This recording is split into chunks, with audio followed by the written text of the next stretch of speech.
This is Boomer Life on CL650. I said, doctor, doctor, Mr. MD, doctor, can you tell me? This is Boomer Life on CL650. I'm Joanne Sutton. Thanks for joining us today. I'm in the studio today with Maria Howard. She's the CEO for the Alzheimer's Society of British Columbia, and also advocate Jim Mann has joined us, and Jim is living with Alzheimer's disease. He was diagnosed about 10 years ago at the age of 58. But right now, in this segment of the show, we're putting on our white lab coats, as you had mentioned, Maria, and we're heading into the discussion of research with a very prominent doctor from the University of BC. Dr. Robin Shung joins us. So hello, Dr. Shung. Hello. Thanks for being with us today. So Dr. Shung is an associate professor in neurology at UBC with extensive experience in behavioral neurology and neurodegenerative diseases. He is the brains behind many large-scale clinical trials, as well as studies in the genetic and clinical epidemiology of dementia. Now, Dr. Shung currently holds the Ralph Fisher and Alzheimer's Society of BC Professorship for Alzheimer's Disease Research, which we hope to find out a little bit more about. So, Dr. Shung, great to have you on the show again. I know we spoke a couple of years ago, and it's always an amazing opportunity when we can speak with the researchers. And so to start off, maybe could you talk a little bit about your personal connection with Alzheimer's and dementia? Sure. Thank you for having me here again. So when I first got interested in Alzheimer's disease, or actually brain disease, it was really more for my own intellectual interest, because in medical school I thought studying the brain is the most fascinating part of the body, and understanding how humans think is really understanding the meaning of life in both a scientific sense and a philosophical sense. But as life turns out, when I'm already in the field, I found out that my parents became affected with brain diseases in the latter part of their life, and my father getting Alzheimer's and my mother getting Parkinson's. So watching the two very capable persons that are the hero of my life deteriorate and towards the end of the life was a very humbling experience for myself, and also helping through their final years of their life to maintain their quality of life was very difficult and also very enlightening. And because I work in the field of genetics, I'm also very aware of my own risk now, so it makes me finding a cure for Alzheimer's disease much more personal. Well, thank you for sharing that story. Dr. Shung, since the last time you were on the show, you have received the Ralph Fisher and Alzheimer's Society of BC Professorship in Alzheimer's Disease Research. Can you tell us a little bit about what that professorship is, what it means, and how it affects the current research that you're doing for Alzheimer's disease? Yes, I'm very thankful for the Alzheimer's Society of BC to provide me this professorship in support and recognition for my work. Most people may not be aware, but doctors are generally trained to see patients, while researchers are trained to identify problems and solve problems. But for those of us who are clinician scientists who try to do both, in order to do our research, it actually takes away our time to see more patients. But the university has a very limited amount of funding for supporting these type of activities. So having the professorship support from the Alzheimer's Society of BC allow me to have more protected time for research, so that I don't have to see enough patients to maintain the level of income comparable to my other clinical counterparts. I see Jim Mann nodding his head throughout your description there. Jim, you obviously agree with a lot of what Dr. Shung has been saying. I do, and that shows the importance of funding, the importance of contributions to the Alzheimer's Society. Yeah, it just fits right into the vision and the mandate of the Alzheimer's Society of BC. So, Dr. Shung, we know that dementia research falls into two categories: quality of life and biomedical. And your emphasis is actually on the biomedical side of things. Is this correct? Oh, yeah, that's right. Okay, so could you explain a little bit about what a biomedical research actually is? So biomedical has a very wide span. It starts from for instance, understanding how genes or genetics lead to disease, and by understanding that we can come up with new ways to treat the disease, to understand the mechanism, then we can modify that mechanism and hopefully prevent a disease from occurring or progressing. In this regard, I have a number of different projects tackling the different levels of the mechanisms of disease. I mentioned genetics already, but epidemiology is to look at the many risk factors that can cause disease. And by knowing what these risks are, maybe we can modify the risk and decrease the chance of getting the disease later in life. Then I'm also involved in developing a new type of test called biomarkers, because when people have the disease, for example, like diabetes, we can measure blood sugar. That would be a biomarker for diabetes. But for Alzheimer's disease, there's no simple biomarker that we can just do a blood test.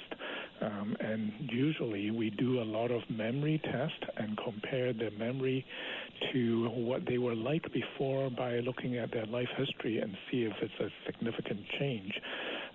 But that's not very accurate because it varies depending on their level of health. So by having a more accurate biomarker that can help us diagnose Alzheimer's disease at the earliest phase. And finally, I'm also involved in running a number of clinical trials. And clinical trials are like experiments on human. When there's a new treatment, we don't just give out the new treatment. We have to get evidence that it actually works.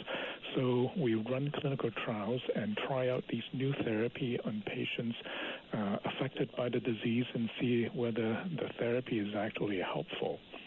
So these are the type of research that I'm involved in. Well, you've just sparked about 20 more questions in my mind and maybe in the mind of our listeners as well. And I'm just wondering, when it comes to the biomarkers and the studies that you're doing, do you feel like, are you close? Is there any hope? Yes. Well, there is a lot of advances in the last 15 to 20 years. The two tests that are probably closest to the clinical level are the PET scans. PET scans are a nuclear scan that we inject people with a nuclear ligand, which is something that is injected to the body, and it binds to the amyloid, which we think is involved in Alzheimer's disease. And those PET scans are very good at detecting these amyloid accumulation in the brain. But PET scans are expensive, and also injecting people with a small amount of nuclear material has some radiation risk, so we don't want to use it unnecessarily, and also the cost is high, and only very limited places have these PET scans available. In BC, we have one in University of British Columbia, but they are very limited, so they are not just available anywhere else. So it's hard to get. So we're also doing spinal fluid analysis. When people think about that word, they don't like it because they know there's a needle putting into their back. But the fluid is connected to the brain, so it's part of the body system that we can access and measure the changes inside the brain. And we have a number of studies indicating that these spinal fluid are very helpful in diagnosing Alzheimer's disease and also predicting whether people with memory impairment are likely to decline or not based on the changes in the spinal fluid. And both of these are quite close to clinical deployment. At the moment, the limiting step is that the government is saying that, well, you still don't have an effective treatment, so why do you want to know if you're going to get it? But it's like the chicken and the egg. Mm-hmm. In order to treat someone, we found that it's much more effective to treat them early. And if we do not diagnose them early and wait till they are already very late and have a days of dementia, then the treatment are not going to be effective. So basically all the clinical trials nowadays involve all of these biomarkers being tested at the same time, on a new therapy so that we can use these tests to identify people who are most likely to benefit from these new therapy. So how do people or general members of the public get involved in your research? Well, they can contact me. I am in the website from University of British Columbia, and I have a very weird last name.